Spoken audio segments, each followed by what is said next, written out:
Welcome to our very first episode of Holy Homo Hangout Hour. So, Carrie and I were talking, and there's so many fun and interesting and sometimes triggering for us topics that come up when we are conversationalizing with all of you lovely people on our podcast. But obviously, we want to hold the space for you to tell your story.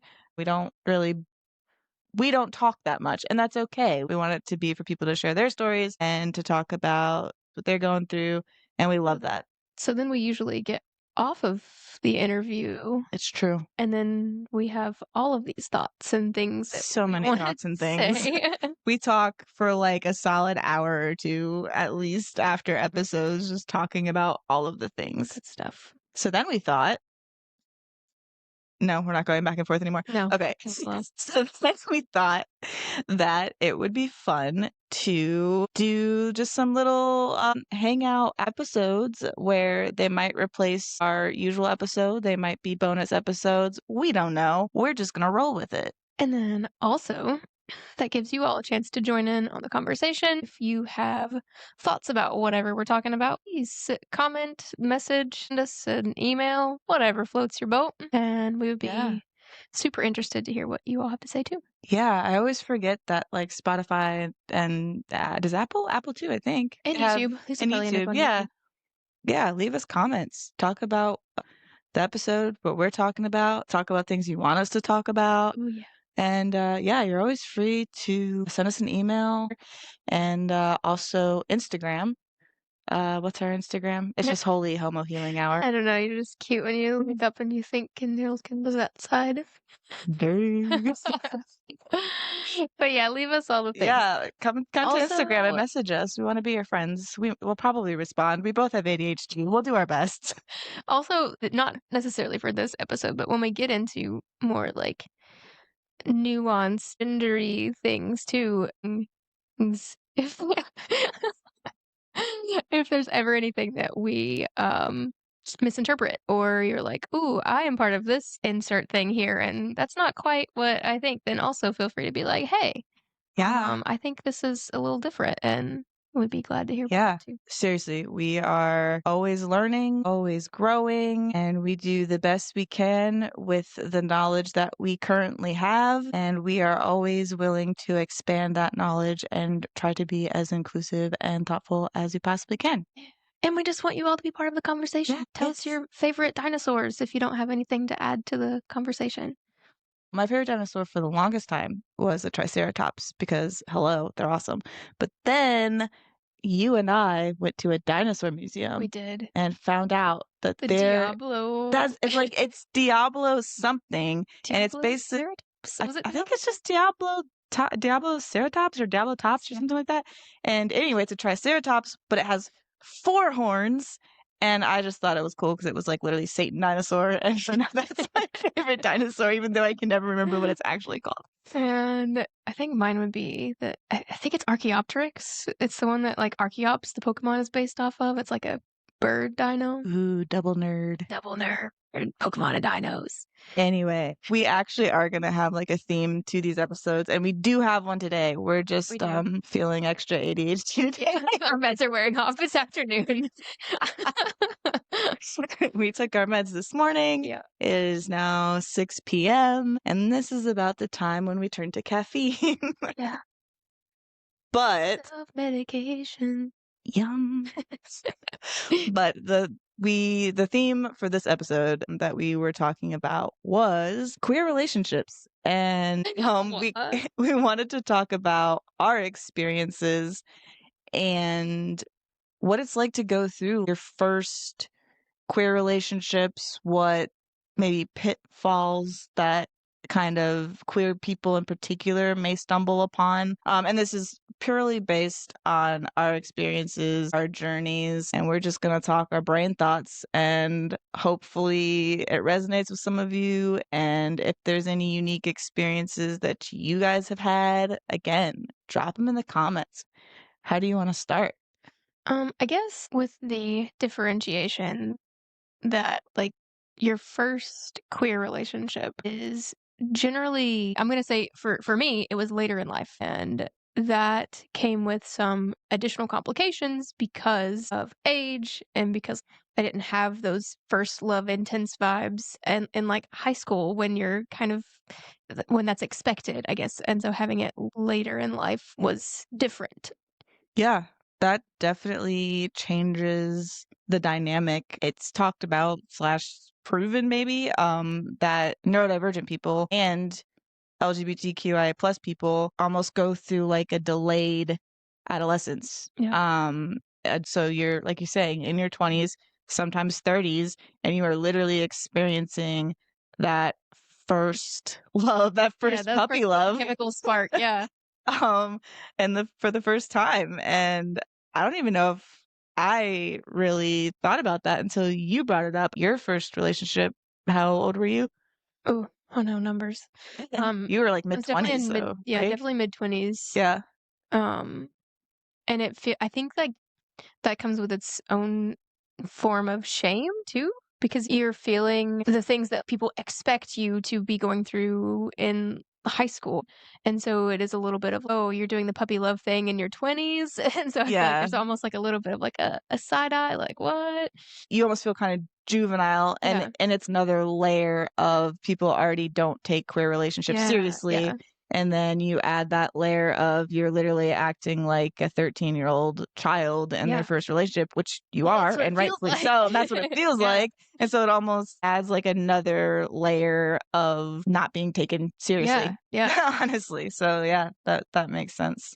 Even, like, things that would maybe be considered, again, juvenile or silly, and, like, wanting to exchange necklace initials or getting, like, birthstone things to get like, it seems maybe like that is more of a typically younger thing, but I think when you're experiencing your first queer relationship later, those are the things we wanna do too, like, we didn't really Yeah. do those But you didn't earlier. get the Yeah, chance to do those. yeah. Yeah, wearing the Letterman Yeah, jacket. yes. How many times have Yeah. you swapped hoodies with that's the thing I did all the time with people that I was crushing on, like, "Yeah, I'll just take your hoodie." I mean, to be fair, does that ever stop? Feel like No, yeah. everybody's always stealing But that's hoodies what I from mean, though, everybody? like, with the Letterman, like, that's No, no, the yeah, yeah, same yeah. thing, hoodies. Yeah, no, 100%.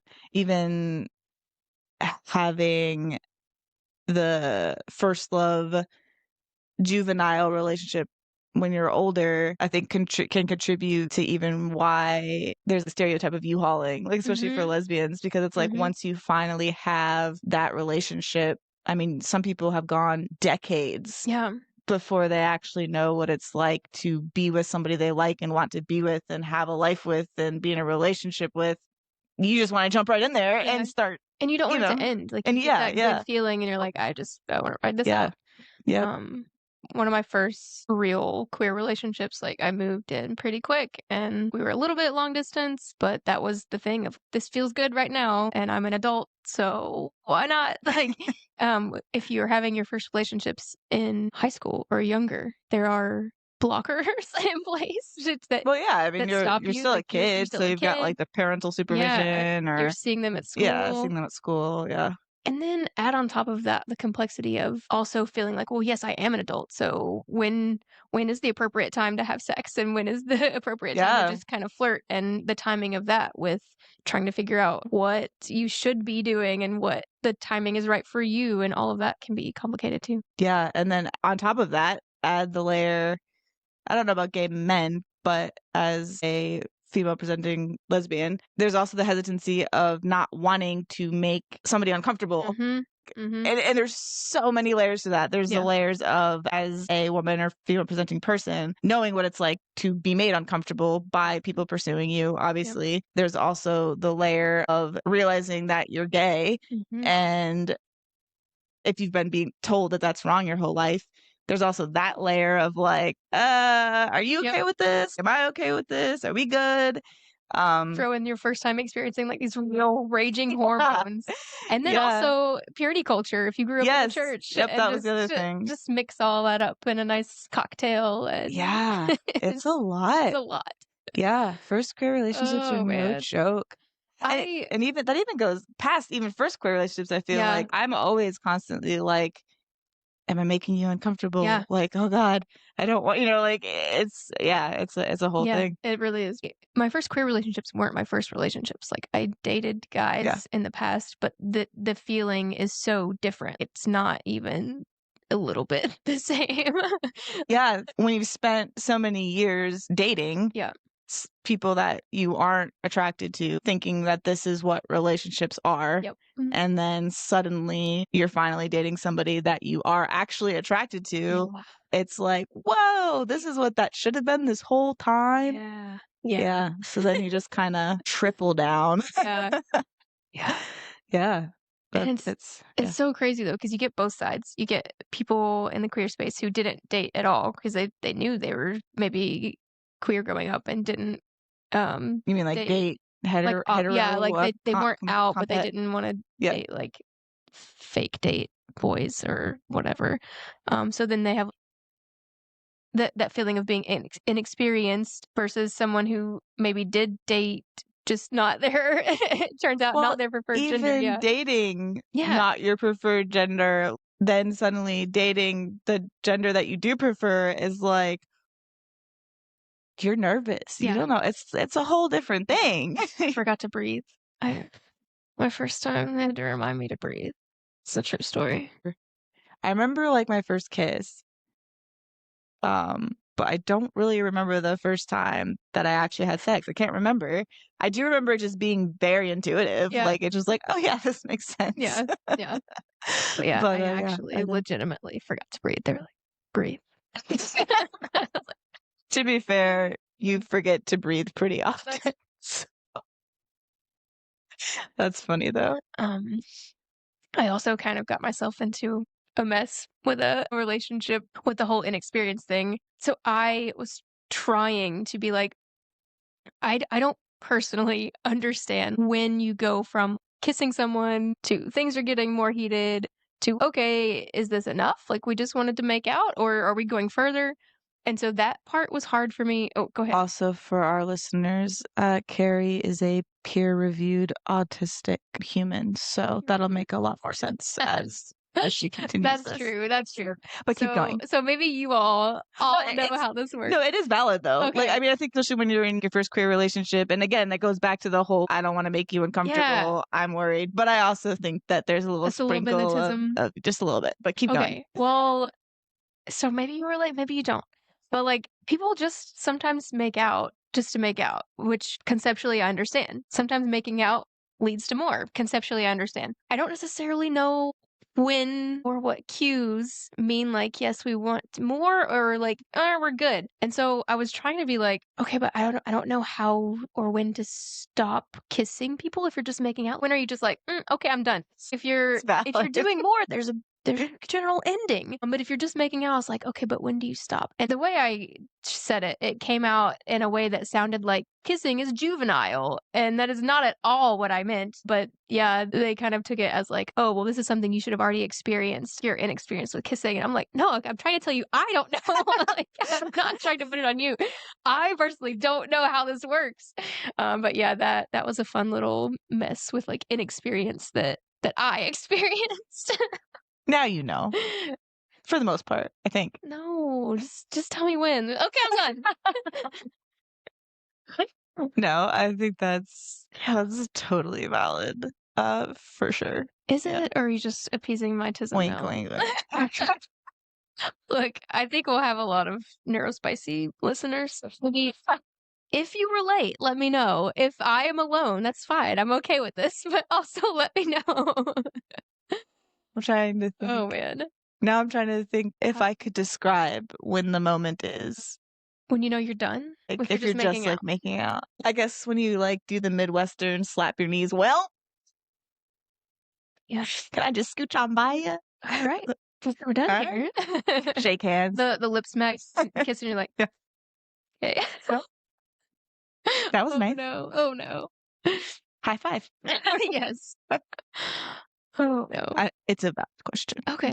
It's a valid question. Especially when it's your first time. Inexperienced, first time with somebody. You don't really know them. It's the whole queer thing. 20s, but I also know so many people who in their 30s have Mhm. gotten into their first queer relationship too, and so, we're not trying to stigmatize anyone. 40s, 50s, I don't care. 70, Oh, you're yeah. 70 in your first queer relationship, that I feel like the feeling is still the same. Yeah.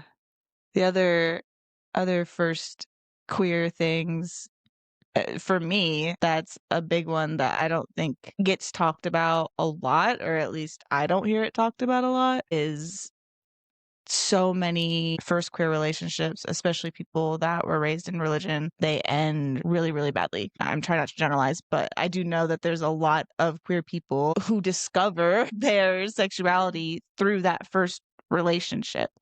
And there's so much compulsive heteronormativity and that internalized homophobia that you're working on. Yeah. And I experienced that with my first relationship, and the relationship itself was really good. Like, it was great.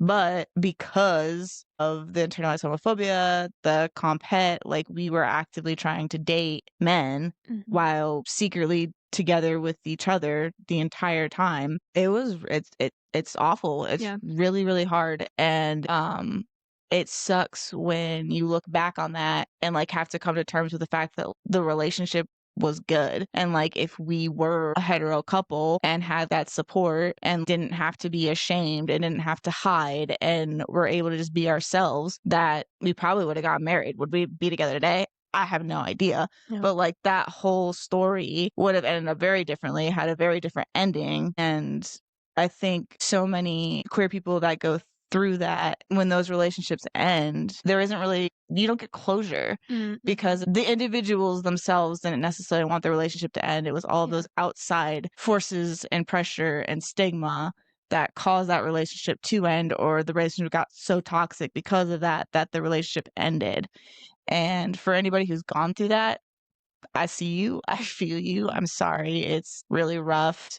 Not just the external there too, but, like, the things that you're dealing with, not Yeah. the external, it's Yes. internal, yeah. Yes. The external forces that are causing the internal Yeah. struggle.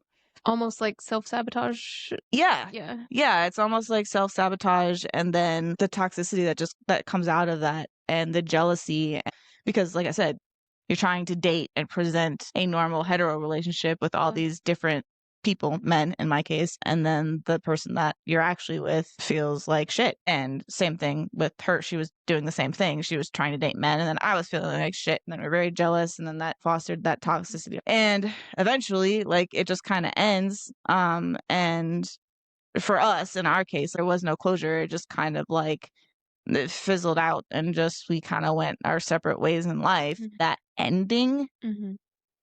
is the worst part, kind of, in my mind, because Yeah. it's like we weren't ever given the option to try and actually have a relationship.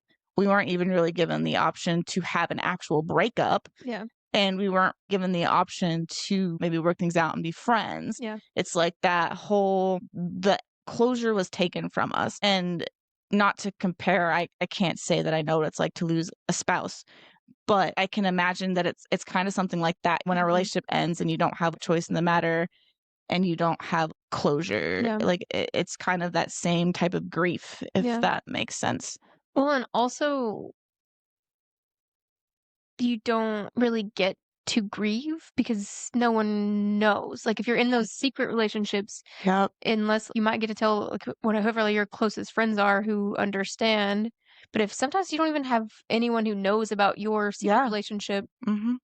you don't have that space, Yeah. you're not allowed to grieve because no one has seen, like, that you were in the relationship. Yeah, that's such a good point. I didn't even really think about that, Yeah. but that's so true. You're not even given the space to grieve Yeah. because your friends and the people that like didn't even know you were in a relationship to begin with. And so even if like you eventually say it to them or whatever, like they weren't there, even though they were there, Yeah. or they're just, they don't get it. Yeah. They don't know how deep or involved it actually was.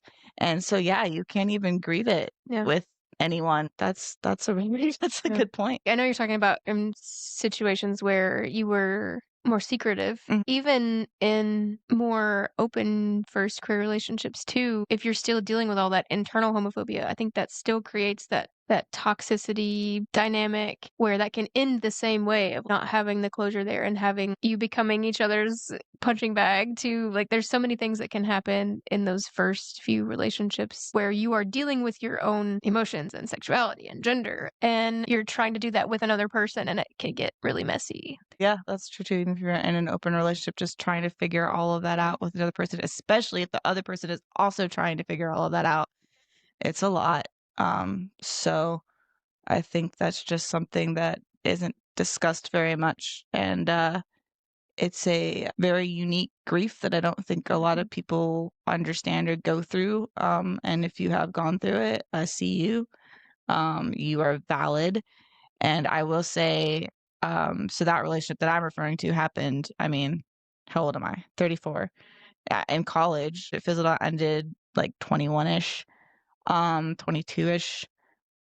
I didn't really grieve that up until like what, a year and a half ago, maybe. So that was like 11, 12 years Yeah. of just keeping that bottled up, not really even realizing it. And then finally being in a safe enough space because of you big old meanie, to like process that and grieve that. And it was rough. It was really hard. It took me like a good solid year to even get to a place where I was somewhat okay. And like I'm still working on unpacking that and dealing with that. So even if you don't grieve that until later or you have it packed up or you haven't processed it, it's okay. Yeah. Everything happens in its time, you know? And yeah, that's it. I just want to talk about that because I think that's Yeah. important. Okay, real talk. If you're still here, you clearly love us. So go ahead and make it official. Hit that subscribe button and give us those coveted 5 stars. It's free, it's easy, and honestly, it feeds our validation issues. Now, let's get back to the good stuff. The explosive fallout of losing that first queer love too is a lot. My first queer love when that relationship ended, I literally think everything that it was during COVID because I went into a depression coma for like at least a month, maybe even a little longer. I don't even know how I had survived during that time. So luckily I had a flexible job and it was during COVID. If not, I don't know how I would have functioned. I think that's another thing that kind of goes with the age aspect. Like when you have that first heartbreak in high school, you can kind of go to school and still not be great. But when you have a job and a life, like that's that's a lot to try to deal with there too. The more people that we have on the pod, I feel privileged that I deconstructed all of my religious shit before I even got close to my gender stuff. Because I feel like that is what set me up to not have that internalized homophobia and the shame and the like heaviness that comes with that side of things. I think because I had already deconstructed all the religious stuff, I wasn't really feeling that shame aspect that a lot of people go through if that all happens at the same time. I agree with that for what you're saying 100%. I will say for me, my internalized homophobia and all of that stuff wasn't from religious guilt. Yeah. Personally, I did not feel guilty, even though I was like deconstructing and doing my queer exploration, sexuality exploration at the same time. I never really believed in religion. I was born into it, blah blah whatever. But for me, it was religious trauma because that was so beat into me. Even though I wasn't feeling guilt, it was still there. It was still like that was wrong, and it was more of a societal construct and like the religious PTSD. trauma. It's like the PTSD of the trauma of like it wasn't guilt. It was just like, oh, that's not what you're supposed to do. Yeah. You're supposed to be straight and marry a man and have kids and have a house. That's just what you're supposed to do. Yeah. But like literally gay was not a concept. And I think that had a lot to do with it. Growing up, not even knowing that queer was a thing that people could be. And then I was at the Christian school where, again, I didn't have any examples of queer could even be a thing. I didn't even know that was an option. Even though I was literally in a queer relationship with somebody, I don't even think it really entered my mind that like I could actually be with this person because I didn't know. Yeah. And there was no representation for me. Right.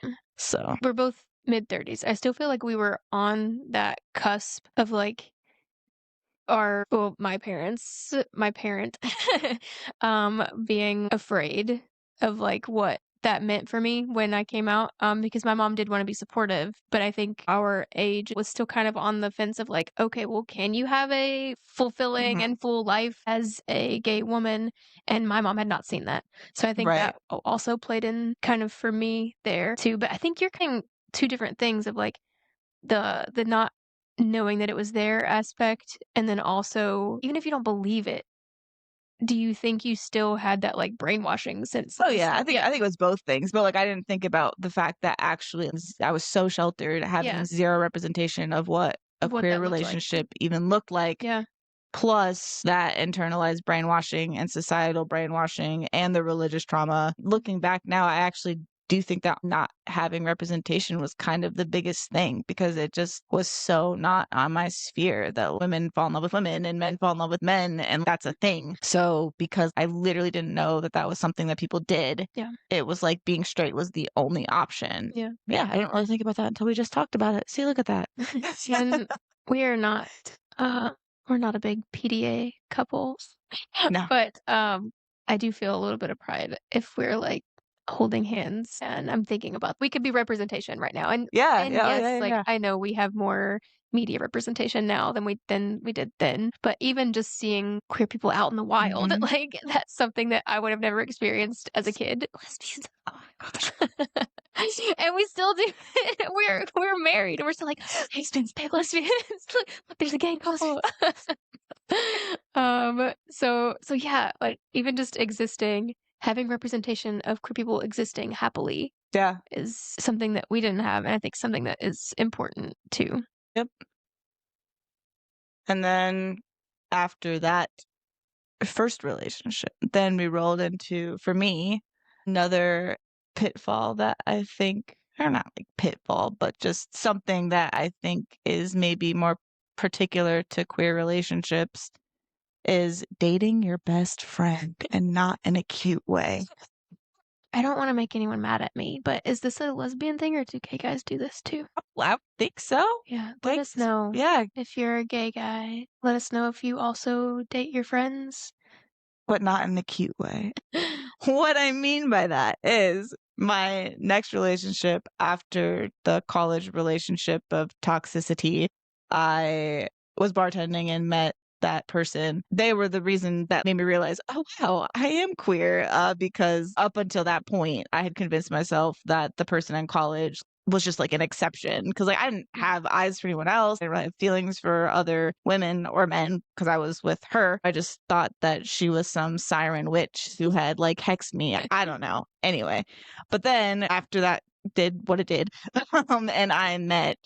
I'm just gonna call her my bestie, and I met my bestie that came into the bar, and like I don't know what came over me. I just started like hitting on her so hardcore, and I was like, "Who are you?" And that was when I was like, "Oh, so, like, I think I like women." It's Anyway, not just this it's one. not just this one, person, and we dated technically dated for, like, 4 years, 4.5 years. That romantic relationship should have ended after 1 year tops.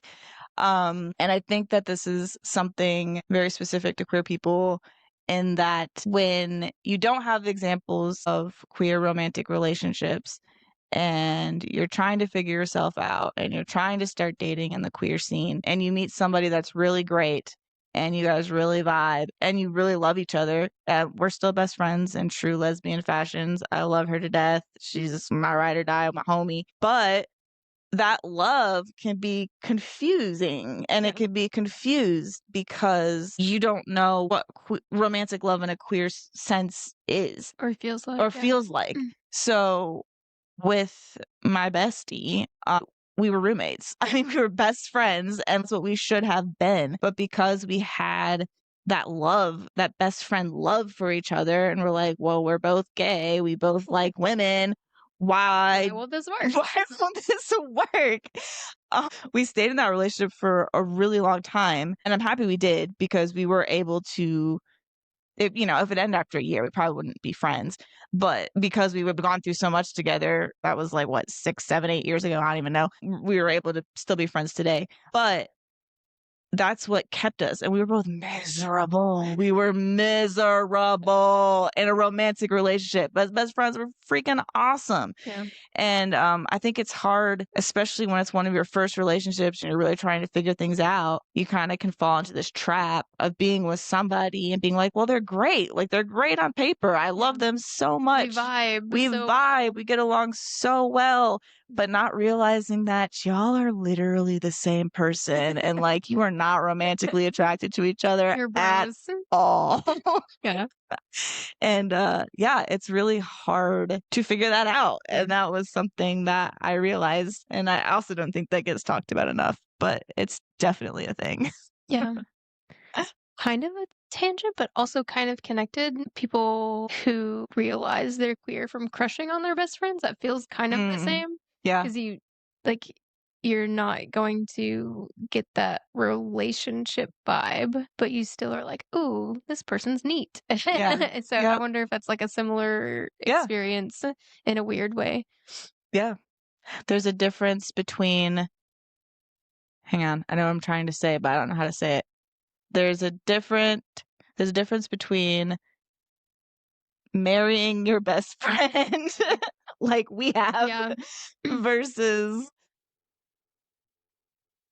I don't know. Because you should marry your best friend. You should absolutely marry your Yeah. best friend, but not But when also be romantically yeah, there. but not when they're just your best friend. You know what I mean? Marry your best friend, but not your bro. There you go. That's it. Yeah. That's the one. Marry your best friend, but not your bro. Yeah. That's that's the one. We do call each other bro a lot, but we're not bros. Like, bro, look at this. To be fair, I kind of use bro like I use dude. Like Yeah. it's more of like an exclamation of Yeah, disbelief. yeah. Like, Bro. bruh. But yes. Yeah. Yeah. Marry your best friend, not your bro. Yeah. That's the There it one. is. I knew you would figure it out for me. That's what I'm trying to say. Also kind of tangentially to that. We're gonna make it work. We're gonna make it Make it work.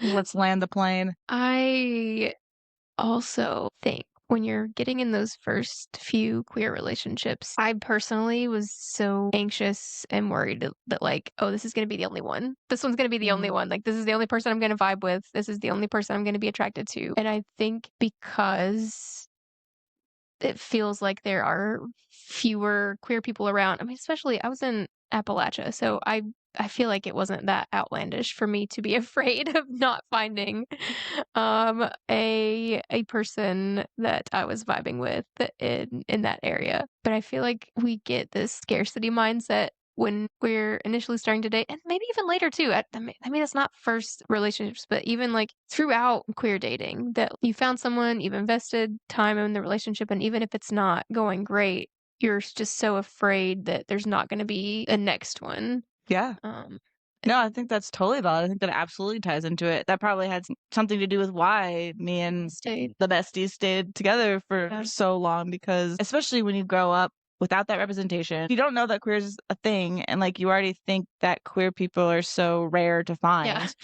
find. Then yeah, that scarcity mindset of, oh, I'm never gonna find another lesbian that likes me, that's really cool, that we get along with, it can kind of lock you in. Yeah.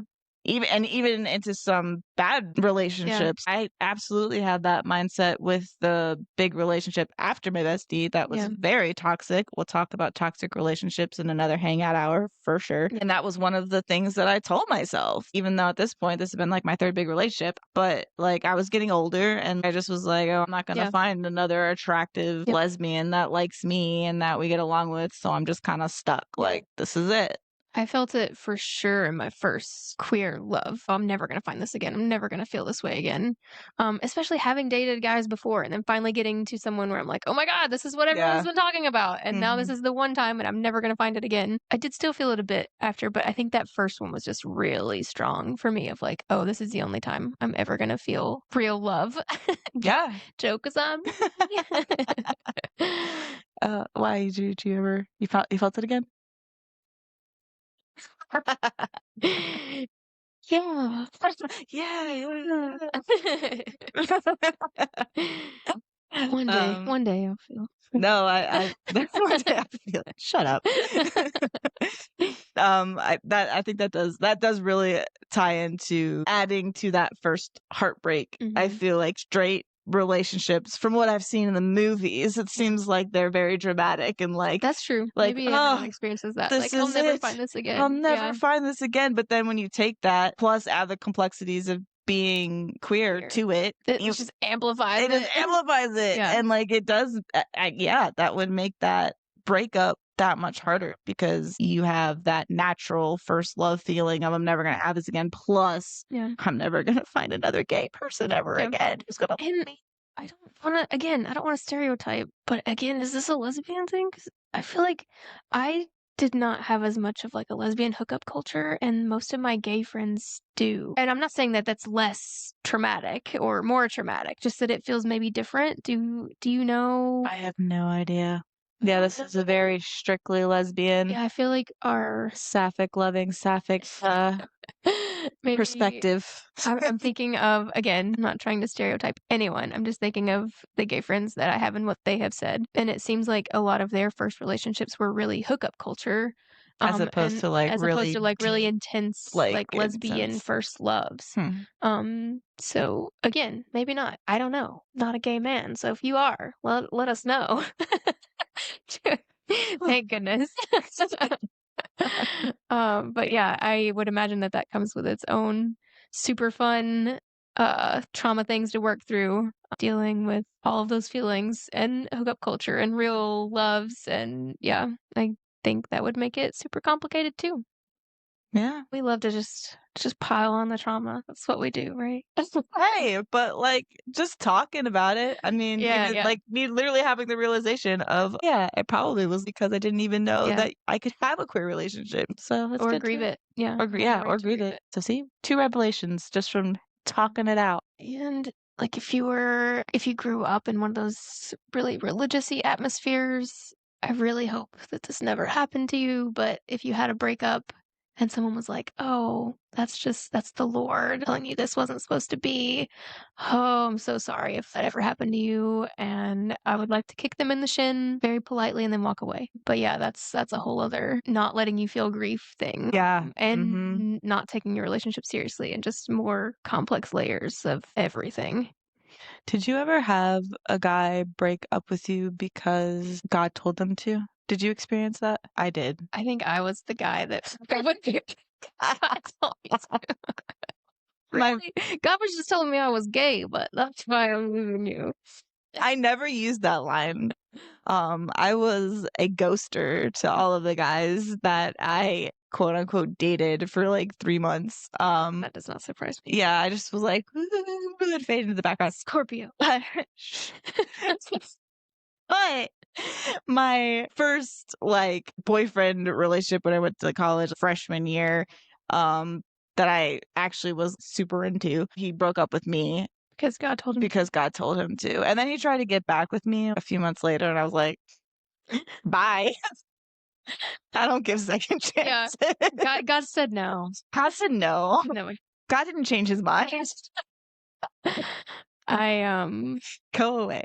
when I was working through all my purity culture stuff, I was dating a guy, and when we broke up, he told me it was because I was a lesbian, and I was like, it's not. You're wrong. Just because I don't like your dick doesn't mean that I'm not straight. But he was right. He was right.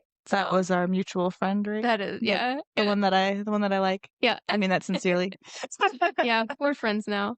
We He's didn't talk for a long he's time. actually stayed at our house. Like he's come and hung out for like weeks at a time in our guest room. Yep. We didn't Lesbian talk for a stuff. long time, but when I did reach out and I was like, "You do know that you told me I was gay." He was like, "What? No, I didn't." I was like, "Yeah." He was like, "Okay, well that was really messed up, but also I was right." So yeah, fun times. Yeah. He's a cool dude. Sometimes they're cool. You know? Is there any other Fun. queer relationship things that you wanna chat about? I'm trying to think of something profound to end with. What was like the biggest thing you learned from your first queer relationship? Oh boy. Biggest thing I learned from my first queer relationship, like about relationship or just like life, relationship? Anything. Dang. Wide open question. Hang on. I gotta think. Okay, mine's really dumb. I think. Go ahead, say yours, and I'm gonna not listen and think about my own. Mine was just how gay I actually was. My first queer relationship, I was like, oh my I God, am so gay. everything makes sense. Like, this is why people want to kiss people. This is why people are attracted to people. This is why people want to get married. I was always just like, I just think I want to travel with my best friends. I don't really want to get married. And then once I was finally with a girl, I was like, oh, it all makes sense now. Okay, but real talk, I don't think I really had that until you. And here's why. Okay, I think I would have with my college relationship. If I, like, again, if it was in a healthy environment, I think we would have been great. I would have had all of those feelings. Yeah. But because of what it was, no. Then my next big relationship was with my best friend. And so I did not want to marry my best friend. And I did not want to marry my bro. Yeah. You actually told me. You told me you did not want to get married. Like, I did. Yeah. Yeah. I didn't think about that until just now, but that was like one of the first things. You're like, not interested in marriage, don't want it. Yeah. Sure did. Yeah. And then the relationship after that was super toxic and abusive, and we did get engaged and didn't get married, thank the universe. So I didn't even have that then. That whole relationship was a constant struggle of me forcing myself to be with that terrible person, which we'll talk about when we talk about toxic relationships. So yeah, I didn't really have that feeling of like, oh, this is what a good relationship is. I want to get married. I genuinely didn't have that until you. And yeah, I absolutely did when we first started tell you that I didn't want to get married, but that's because I was so jaded. Not pressure them, for the record. No, you really didn't. No, you didn't at all. I would have been. You didn't. You didn't believe that I was proposing to you. I really. Okay, but in their defense, I wasn't nervous. I was so excited. Like, there was no nerves whatsoever. I was like giddy with excitement. I was high as balls, excited. And so I had this whole thing set up. And so when I knelt down with the ring, I don't think I actually asked her to marry me. I just like literally thrust the ring in her face and just was like, eh. I was blank. In my mind, I was saying like, marry me. Like nothing came out of my mouth. I'm thinking, is this a bit? Are we doing something? And she absolutely thought that I was like doing a bit that like this wasn't. And she just looked at me and she was like, what did you say? Well, you finally asked, I think. No, I think you just said like, seriously? Yeah, and I'm like, that's serious? Yeah, or something. And that snapped me out of my non-verbal, just holding this ring, smiling like an idiot. And I was like, yeah. Will you marry me? So remember back when I said I didn't know when you're supposed to stop kissing? Is this all connecting now? I also was unaware that I was being proposed I was on my knee holding a ring. And yes, I didn't say words, but she still didn't put it together. Yeah. Transitions are hard. Transitions are hard. But yeah, no, I did not have that that relationship feeling vibe until you. Yeah, for real. So Aw. Gay. Love it. But, I didn't answer your question. I have no freaking clue, man. Because that relationship was so fucked up, and it's not them, and it wasn't me. I didn't even really actually learn that I was queer in that relationship. That revelation didn't like where I finally the light bulb clicked, and I was like, oh, I am actually a lesbian until I met my bestie. I think. Okay, I know what I'm gonna say. I think, and it's not the relationship; it's what the person taught me. Is when I look at that relationship and I think about the good parts of that relationship, I'm grateful for it because she was/is an incredible person. And so honestly, personality wise, y'all are very similar. And I think that she taught me what I wanted in a partner and who to look for and like the good things that I need to look for in a person to have a good relationship. Yeah. Like she was kind of the start of the blueprints of look for these traits in these characters because this is a person that you can be with, kind of a thing. Does that make sense? Yeah, I like that. Yeah. So, because like I said, the relationship was good. The only thing, the issue came from all of that external stuff. So, and I think yeah. so many of your first queer relationships can be just what not to do. So I think it is important to be like, okay, but what did I actually take away from that? What was it that I learned? So let us know if you're listening. What did you learn from your first queer relationship? Preferably a good thing, but you can trauma dump too. Yeah, there's always space for that. Always space for trauma dumping. We'll listen to the tea. Anything else? Nah, I think that's it for this hangout hour. I don't have a cute way to wrap this up. We don't have a final question. I don't know. High five? All right, I like it.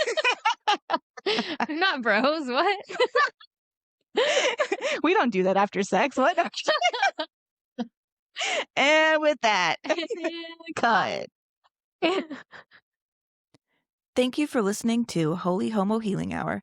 If this show speaks to you, please subscribe and share it with someone who might need to hear it too.